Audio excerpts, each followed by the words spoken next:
Heto na mga lods, boxing naman. Yumir Marcial pumasok na sa semifinals. Nagpalitan lang ng suntok yung dalawang boxer sa first round. Nahirapan dito si Yumir Marcial kasi medyo matangkad yung Thai. Pero mga lods, alam naman natin sa boxing, pound for pound yan. Kung sino yung mas malakas, siya ang mananalo.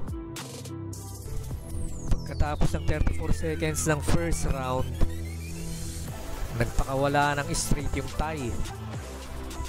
At dito, binilangan na ng referee si Yumir Marcial ng 8 count.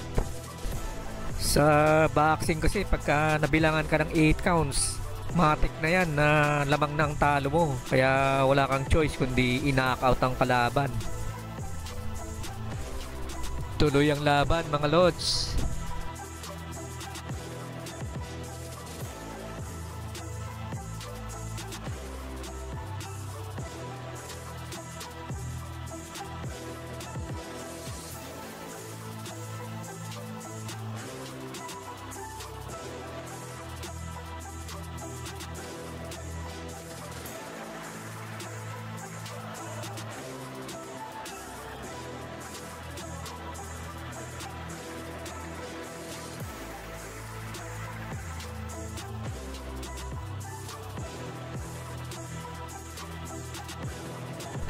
Humina yung Thai dito sa round na ito.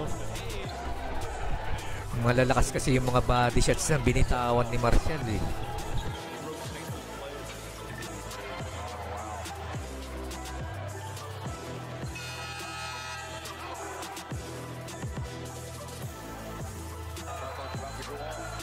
Eto dito mga lods, pinipigan ni Yumir Marcial ng straight yung Thai. Pero ang papakawalan niya yung right hook. Ayun, sa pool. Wala na, tinigil na ng referee.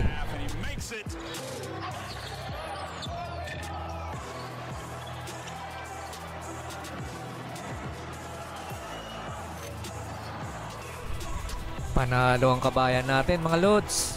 Congrats, Yumir Marcial.